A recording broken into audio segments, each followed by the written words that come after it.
नमस्कार, आप देख रहे हैं डीएनएन इंडिया और मैं हूं आपके साथ मोंटी राठौर। भारत रत्न और संविधान निर्माता डॉक्टर भीमराव अंबेडकर की भारत में कड़ी मेहनत और योगदान को श्रद्धांजलि देने के लिए हर साल 14 अप्रैल को अंबेडकर जयंती के रूप में मनाया जाता है। बाबा साहब की 134वीं जयंती के उपलक्ष्य में आज उन्हें माल्यार्पण कर श्रद्धासुमन अर्पित किए गए। भारतवर्ष में बाबा साहब की कड़ी मेहनत और योगदान को श्रद्धांजलि देने के लिए प्रतिवर्ष 14 अप्रैल को डॉक्टर भीमराव अंबेडकर जयंती के रूप में मनाया जाता है। इसी क्रम में आज विभिन्न राजनीतिक सामाजिक कार्यकर्ताओं के द्वारा बस स्टैंड स्थित बाबा भीमराव अंबेडकर सर्किल पर पहुंचकर बाबा साहब की मूर्ति पर माल्यार्पण कर उन्हें श्रद्धा सुमन अर्पित किए गए। सभी की ओर से बाबा साहब अमर रहे के नारे लगाए गए और सभी ने बाबा साहब के बताए मार्ग पर चलने का संकल्प लिया। जानकारी देते हुए केंद्रीय कृषि राज्य मंत्री भागीरथ चौधरी ने बताया कि भारत में संविधान के निर्माता के रूप में बाबा साहब अंबेडकर को जाना जाता है। सभी बाबा साहब को याद करें और उनके बताए मार्ग का अनुसरण करें। भाजपा सरकार का आभार व्यक्त करते हुए कहा कि बाबा साहब से जुड़े हुए स्थानों को बीजेपी सरकार ने पंच तीर्थ घोषित किया है। संविधान निर्माता बाबा साहब अंबेडकर की जन्म जयंती है और बाबा साहब अंबेडकर मैं कह रहा हूँ शख्स थे जिन्होंने इस देश को स्वतंत्रता दिलाने में, उसका संविधान जो बनाने में सबसे बड़ी कोई भूमिका रही है तो बाबा साहब अम्बेडकर जी की रही है। आज पूरे देश भर में बाबा साहब अम्बेडकर को याद किया जा रहा है। उनके बताए मार्ग पर चलकर आज हमारे देश के प्रधानमंत्री नरेंद्र भाई मोदी जी और बाबा साहब अम्बेडकर की जब से वो 2014 में केंद्र में सरकार संभाले, उन्होंने बाबा साहब की महिमा बढ़ाया। पंच तीर्थ जहाँ उनका जन्म स्थान, निर्वाण स्थान, जहाँ वो शिक्षा प्राप्त करी, सब जगह बाबा साहब की जो महिमा और उनकी सब जगह बाबा साहब की मूर्तियाँ लगाकर उनका मान सम्मान दिया, उनको भारत रत्न से विभूषित किया गया और हम चाहते हैं कि बाबा साहब के पद चिन्हों में चलकर। अजमेर दक्षिण विधानसभा क्षेत्र की विधायक अनीता भदेल ने बाबा साहब भीमराव अंबेडकर की मूर्ति पर माल्यार्पण कर कहा कि बाबा साहब ने सभी जाति धर्म के लोगों को साथ लेकर उनका उद्धार किया है। महिलाओं के लिए शिक्षा, चिकित्सा जैसे क्षेत्रों में समानता का अधिकार मिल सके, इनके लिए बाबा साहब ने भरसक प्रयास किए हैं। कहा कि बाबा साहब अर्थशास्त्र के भी ज्ञाता थे। आज जो आरबीआई की व्यवस्था है उनके रचनाकार बाबा साहब ही हैं। भाजपा सरकार का आभार व्यक्त करते हुए कहा कि बाबा साहब से जुड़े स्थानों को पंचतीर्थ घोषित किया गया है। कहा कि भाजपा सरकार की ओर से उठाए गए इस तरह के कदम निश्चित तौर पर सभी जातियों धर्मों को समाज की मुख्य धारा में लाने का सफल प्रयास रहेगा। बाबा साहेब भीमराव अंबेडकर जी की जन्म जयंती और आप देख रहे हैं अंबेडकर सर्किल पर किस तरह से अंबेडकर जी के अनुयायियों का जनावड़ा यहाँ लगा हुआ है। हम ये कह सकते हैं कि आज हिंदुस्तान की आज़ादी के 75 वर्ष हो गए, लेकिन बाबा साहब ने उस समय भारतीय संविधान को बहुत दूरदृष्टि रखते हुए निर्मित किया था, जिसमें समानता की बात उन्होंने कही थी, छुआछूत उन्होंने दंडनीय घोषित किया था और समाज एक रूप बने, सभी एक पंक्ति में खड़े रहे। बाबा साहब भीमराव अंबेडकर ही आर्थिक सुधारों के भी प्रणेता थे। जो हम आज की आरबीआई की व्यवस्था देखते हैं तो उसके रचनाकार, उसके नींव रखने वाले बाबा साहब भीमराव अंबेडकर जी थे। उन्होंने मजदूरों के लिए 8 घंटे के काम का प्रावधान किया और छुट्टी की व्यवस्था की। महिलाओं को समान वेतन मिलना चाहिए, उसके पैरोकार वो थे। तो ये सब चीजें उस समय तत्कालीन समय में बाबा साहब भीमराव अंबेडकर द्वारा रखी गई। जहाँ नमन किया जाता है उनको भारत रत्न देने वाली भारतीय जनता पार्टी की सरकार को मैं धन्यवाद देती हूँ और इसी प्रकार से सरकार उनकी नीति को, उनकी बातों को आगे बढ़ाते रहे, यही उनसे कामना करती है। अजमेर भाजपा शहर जिला अध्यक्ष रमेश सोनी ने बाबा साहब की प्रतिमा पर माल्यार्पण कर सभी को बाबा साहब की जयंती की शुभकामनाएं प्रेषित की और कहा कि जिस तरह बाबा साहब ने समाज के उत्थान पर बल देते हुए, वैसे ही बीजेपी सरकार भी उन्हीं के पथ चिन्हों पर चलकर समाज के सभी वर्गों के उत्थान के लिए काम कर रही है। सोनी ने पार्टी के जनप्रतिनिधियों के उनके बताए मार्ग पर चलने का संकल्प लेते और उनके विचारों को अपने जीवन में उतारने का संकल्प लिया। बाबा साहेब डॉक्टर भीमराव अम्बेडकर जी की जयंती के अवसर पर भारतीय जनता पार्टी शहर जिला अजमेर द्वारा यहाँ उनके मूर्ति पर माल्यार्पण करके और इस जयंती को जन जन तक पहुंचाने का काम भारतीय जनता पार्टी ने अपने हाथ में लिया, क्योंकि बाबा साहेब का जीवन बहुत एक अनुकरणीय, संविधान के शिल्पकार होने के साथ साथ जिस प्रकार से उन्होंने तत्कालीन समय के अंदर और प्रत्येक वर्ग की और वंचित वर्ग की जिस प्रकार से जन कल्याण की बात कही, मुझे लगता है कहीं ना कहीं आज भारतीय जनता पार्टी की जो सरकार, माननीय मोदी की सरकार उन्हीं नीतियों को आगे बढ़ा रही है, चाहे महिला शिक्षा को बढ़ावा देने की बात हो, आरक्षण की बात हो, या आज जो नरेंद्र मोदी जी जो 4 बातें आज के इस देश की बताई है, गरीब, युवा, महिला और कल्याण, उसमें गरीब वर्ग को लेकर के जिस प्रकार से जन कल्याणकारी योजनाएं बनी हैं, वो निश्चित रूप से मुझे लगता है कि कहीं ना कहीं आज के समय के अंदर बहुत अनुकरणीय उनका जीवन रहा। और बाबा साहेब ने पूरे उस समय भी, तत्कालीन समय में जिस प्रकार से इस देश के अंदर सबको एकजुट करके और जन कल्याण की बात कही थी, वो आज के समय में बहुत प्रासंगिक है। निश्चित रूप से बाबा साहेब का अजमेर पूर्व नगर परिषद सभापति सुरेंद्र सिंह शेखावत लाला बनास बाबा साहब की मूर्ति पर माल्यार्पण कर उन्हें श्रद्धा सुमन अर्पित कर कहा कि बाबा साहब ने भारत को लोकतंत्र दिया है, भारत का संविधान दिया है और आर्थिक सुधारों के पक्षधर बाबा साहब सदैव रहे हैं। बाबा साहब मजदूर और गरीब वर्ग के लिए सदैव अग्रणी रहे हैं। बाबा साहब ने मजदूर की 8 घंटे निर्धारित करने पर अपने महत्वपूर्ण साहब ने ही भारतवासियों को संविधान में मौलिक अधिकार दिए हैं। बाबा भीमराव अम्बेडकर की जयंती के उपलक्ष्य में आज मैं सबको बधाई देना चाहता हूँ। साथ ही ये कहना चाहता हूँ कि जिस प्रकार से कानून के दाता थे, कानून के रक्षक थे और महिला सशक्तिकरण को बढ़ावा देने वाले ऐसे महापुरुष की आज अंबेडकर जी की जयंती है। उस उपलक्ष्य में मैं पूरे शहर के वासियों को बहुत बहुत मुबारकबाद देना चाहता हूँ और ये कहना चाहूँगा कि उनके 5 दिनों पर हम सब लोग चले तो निश्चित तौर पर हमारे देश एक अलग राह में चल उठेगा, जिससे कि देश प्रगति करेगा, उन्नति करेगा। धन्यवाद। बाबा साहब भीमराव अंबेडकर की प्रतिमा पर माल्यार्पण कर अजमेर शहर जिला कांग्रेस के निवर्तमान अध्यक्ष विजय जैन ने अजमेर वासियों सहित समस्त प्रदेशवासियों और देशवासियों को भीमराव अंबेडकर की शुभकामनाएं प्रेषित की और सभी को संविधान द्वारा बताए मार्ग पर चलने का संकल्प लेने की बात कही। वहीं विपक्ष पर कटाक्ष करते हुए कहा कि अंबेडकर जयंती पर गृह मंत्री अमित शाह को बाबा साहब के कहे गए पूर्व में अपने शब्दों के लिए माफी मांगनी चाहिए। बाबा साहब के लिए सच्ची श्रद्धांजलि बीजेपी माफी मांग कर ही करेगी। उनसे सम्मानित डॉक्टर भीमराव अम्बेडकर साहब, बाबा साहब, जो कि हमारे देश के संविधान के रचयिता ही नहीं अपितु देश को एक सूत्र में बांधने वाले, देश की तरक्की, उन्नति, देश के विकास और दूरदृष्टि जो थे बाबा साहब, उन्होंने आज जो उनके दिया हुआ संविधान है उसकी वजह से हमारा देश तरक्की उन्नति कर रहा है। वहीं वर्तमान परिक्षेप में जहां देश की हमारे केंद्र में बैठी हुई सरकार संविधान से छेड़छाड़ कर रही है, उसकी हम घोर निंदा करते हैं। समय समय पे हमारे नेताओं ने आवाज़ उठाई है कि संविधान के साथ छेड़छाड़ नहीं की जाए, बाबा साहब का सम्मान रखा जाए। वहीं दूसरी ओर जो भारतीय जनता पार्टी के हमारे जो अमित शाह जी हैं, जो गृह मंत्री हैं देश के, उनके जो शब्द बाबा साहब के लिए रहे वो बहुत घृणित रहे। आज तक उन्होंने माफ़ी नहीं मांगी। आज मैं बाबा साहब की जयंती पे आग्रह करता हूँ कि भाई आप माफ़ी मांग के देश से माफ़ी मांग लें बाबा साहब के लिए जो आपने शब्द गए उनके लिए, क्योंकि भारतीय जनता पार्टी के लिए जब तक कोई इनके लिए सच्ची श्रद्धांजलि नहीं होगी, जब तक इनके नेता अपने कहे हुए वचन पे माफ़ी नहीं मांगेंगे। अजमेर उत्तर विधानसभा क्षेत्र के कांग्रेस प्रत्याशी महेंद्र सिंह रलावता ने बाबा साहब की प्रतिमा पर माल्यार्पण कर पूरे अजमेर वासियों को शुभकामनाएं प्रेषित कर कहा कि बाबा साहब ने संविधान की रचना की, जिससे भारत के हर व्यक्ति को समानता के साथ जीने का अवसर मिला। रलावता ने आमजन से बाबा साहब के बताए मार्ग पर चलने का आह्वान किया। भारत रत्न संविधान के निर्माता बाबा साहब भीमराव अम्बेडकर जी की जयंती पे मैं नमन करता हूँ। इनके बताए हुए संविधान से आज देश प्रगति कर रहा है, आगे बढ़ रहा है। आज आइए आप हम लोग मिलकर फिर शपथ लें कि देश का संविधान जो खतरे के अंदर है उसको बचाने के लिए राहुल गांधी जी के नेतृत्व में कांग्रेस जन देश की आज़ादी के आंदोलन में आगे रहे थे। बाबा साहब का संविधान इस देश की रक्षा कर सकता है और वो इस देश को आगे बढ़ा सकता है। मैं अपनी तरफ से बहुत बहुत श्रद्धांजलि अर्पित करता हूँ। अजमेर नगर निगम के वार्ड नंबर 72 की राजीव कॉलोनी में पानी की समस्या को लेकर आमजन बेहद परेशान है। क्षेत्र की महिलाओं ने जलदाय विभाग के खिलाफ नारेबाजी कर मटका फोड़ प्रदर्शन किया।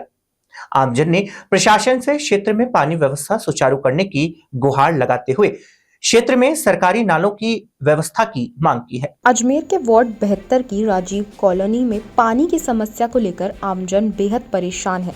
क्षेत्र की महिलाओं ने जलदाय विभाग के खिलाफ नारेबाजी कर मटका फोड़कर प्रदर्शन किया। महिलाओं का कहना है कि दिन ब दिन गर्मी की मार को देखते हुए पानी की आवश्यकता बढ़ रही है, परंतु पानी पहले तो 1-2 दिन के अंतराल में आ जाता था, परंतु अब पानी हफ्तों तक नहीं आता है, जिससे सभी बेहद परेशान हैं।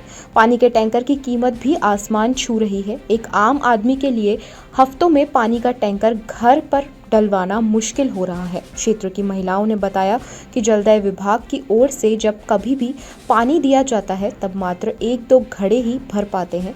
इतने से पानी से पूरे घर का गुजारा करना मुश्किल हो रहा है, जिससे परेशान होकर क्षेत्रवासियों ने मटका फोड़कर प्रदर्शन किया। आमजन ने प्रशासन से क्षेत्र में पानी की व्यवस्था सुचारू करने की गुहार लगाई है तथा क्षेत्र में सरकारी नलों की व्यवस्था की मांग की है। सर, हमारे यहाँ पे पानी की इतनी समस्या है। ये राजू कॉलोनी वार्ड नंबर 72 है। यहाँ पे इतनी पानी की समस्या है कि हमारे 4-4, 5-5 दिन से पानी आ रहा है, वो भी 10 से 15 मिनट पानी आता है। मोटर लगाते हैं तो 1 घड़ा पानी आता है, वो भी बंद हो जाता है। बिल्कुल पानी नहीं आ रहा है। हमें नीचे जा जाके 2-2 किलोमीटर से पानी लेके आ रहे हैं हम लोग नीचे जाके। उसके बाद में सारी औरतें ऊपर, जो प्रेग्नेंट लेडी है वो भी, उनको भी पानी लेने जाना पड़ रहा है नीचे। आपने किसी को शिकायत दी इस बारे में?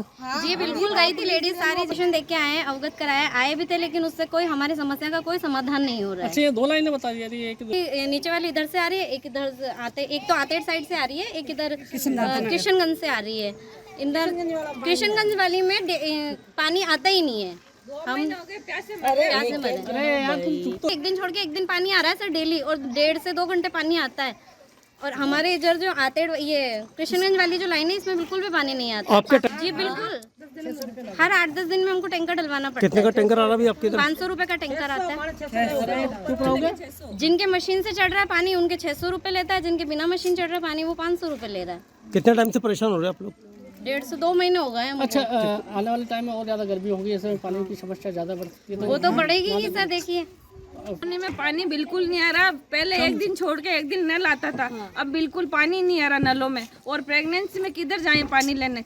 सब घरों में पानी लेने जाते, सब मना कर देते। और नीचे वालों को सबके नल आ रहे, और हमारे बिल्कुल पानी नहीं आ रहा है। कृपया करके पानी दो हमें, तो नहीं तो हम भांडे चढ़ी लेके वहाँ पहुँच जाएंगे बस। हमने सबको फोन कर करके देख लिया, पर हमारी कोई नहीं सुनता है। कितने दिन हो गए परेशान होते हुए आप लोगों को? हमको 2-2.5 महीने हो गए, और एक दिन छोड़ के एक दिन पानी आता था, अब बंद हो गया। हमारे पाइपलाइन डलवा हुआ, आप तो बस। हमारे यहाँ पे पानी नहीं आता है।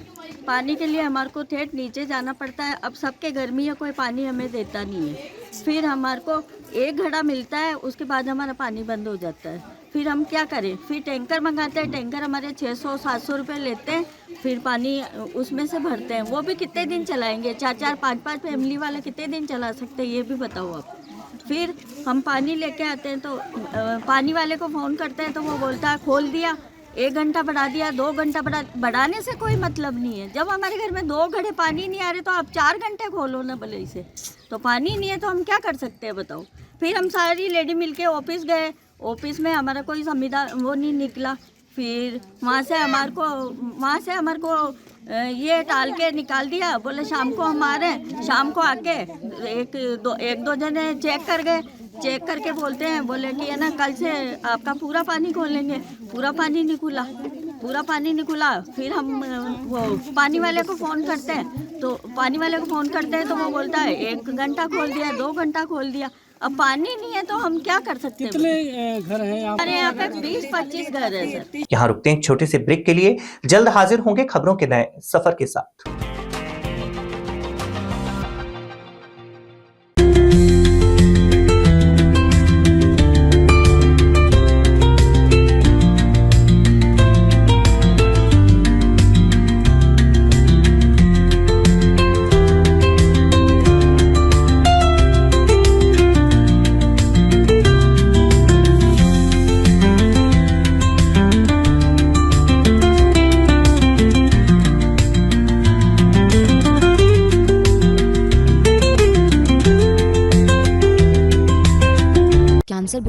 जैसी है। चिंता तो होगी ना। लेकिन अब अपनी चिंता को बदलो विश्वास में, क्योंकि आदिनाथ कैंसर मेडिसिटी में है रेडियोथेरेपी, कीमोथेरेपी और कैंसर सर्जरी के उपचार के साथ आधुनिक सुविधाएं भी। विजिट करें आदिनाथ कैंसर मेडिसिटी एट चाची आवास अजमेर।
अजमेर के मदार स्थित नेहरू नगर में एक निजी होटल में 13 अप्रैल को राजस्थानी सभ्यता व संस्कृति से जुड़ा कार्यक्रम घूमर का भव्य आयोजन हुआ, जिसमें करीब 150 से 200 महिलाओं ने लोक गीतों पर राजस्थानी पोशाक पहनकर अपनी संस्कृति प्रतिभाओं का प्रदर्शन किया।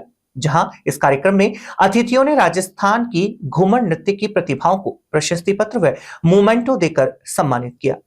अजमेर के मदार स्थित नेहरू नगर में निजी होटल में 13 अप्रैल को राजस्थानी सभ्यता व संस्कृति से जुड़ा कार्यक्रम घूमर का आयोजन हुआ, जिसमें करीब 150 से 200 महिलाओं ने लोकगीतों पर राजस्थानी पोशाक पहनकर अपनी सांस्कृतिक प्रतिभाओं का प्रदर्शन किया। जहां इस कार्यक्रम में अतिथियों ने राजस्थान की घूमर नृत्य की प्रतिभाओं को प्रशस्ति पत्र व मोमेंटो देकर स्वागत सम्मान किया।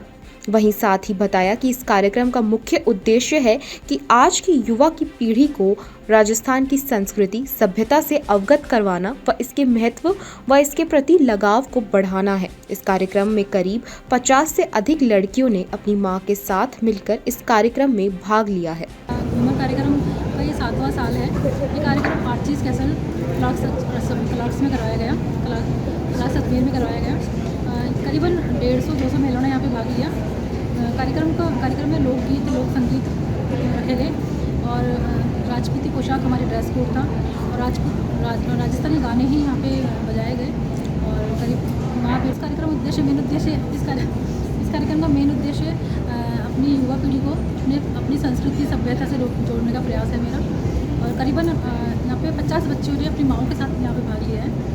अजमेर के दरगाह थाना पुलिस ने उत्तराखंड के जायरीन के बैग से जेवर व पर्स चोरी करने के मामले में आरोपी को वारदात के 24 घंटे के भीतर पहचान कर गिरफ्तार कर लिया है। आरोपी के कब्जे से जायरीन की 2.5 लाख रुपए कीमत की सोने की चैन बरामद की गई है। आरोपी उत्तर प्रदेश देवरिया निवासी रहीमुद्दीन अंसारी से पुलिस पुरानी वारदातों के बारे में पूछताछ कर रही है। अजमेर की दरगाह थाना पुलिस ने उत्तराखंड के जायरीन के बैग से जेवर का पर्स चोरी करने के मामले में आरोपी को वारदात के 24 घंटे के भीतर पहचान कर गिरफ्तार कर लिया। आरोपी के कब्जे से जायरीन की 2.5 लाख रुपए कीमत की सोने की चेन बरामद कर ली गई है। आरोपी उत्तर प्रदेश देवरिया निवासी रहीमुद्दीन अंसारी से पुलिस पुरानी वारदातों के बारे में पूछताछ कर रही है। दरगाह थाना प्रभारी के अनुसार 12 अप्रैल को नैनीताल निवासी जावेद अली ने शिकायत दर्ज कराई थी कि अपराह्न 3 बजे दरगाह जियारत करने के बाद 2.5 दिन का झोपड़ा गया था। वहां से वापस दरगाह की तरफ आ रहे थे।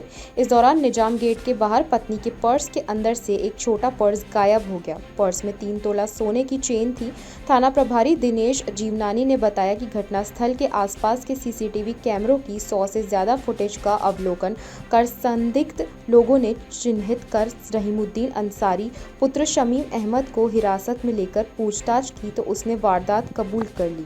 उसके कब्जे से जायरीन की सोने की चेन बरामद कर ली गई है। रहीमुद्दीन अंसारी के आपराधिक रिकॉर्ड के बारे में पुलिस जांच कर रही है। तारीख को हमारे यहाँ पे नैनीताल के निवासी हैं जावेद जी। ये अपने परिवार के साथ जियारत के लिए आए थे। दरगाह से 2.5 दिन की झोपड़ी की तरफ जा रहे थे, तब इनका पर्स छीन के कोई लड़का भाग गया। तो इसके ऊपर विशेष टीम का गठन किया गया, प्रकरण पंजीबद्ध हुआ और सीसीटीवी फुटेज को खंगाला गया और इसमें हमने एक यूपी निवासी हैं रहीमुद्दीन, उसको वहां से गिरफ्तार किया हमने और उसके कब्जे से हम चेन बरामद की। खबरों के सफर में अभी सिर्फ इतना ही, फिर हाजिर होंगे खबरों के नए सफर के साथ। तब तक के लिए दीजिए इजाजत। नमस्कार।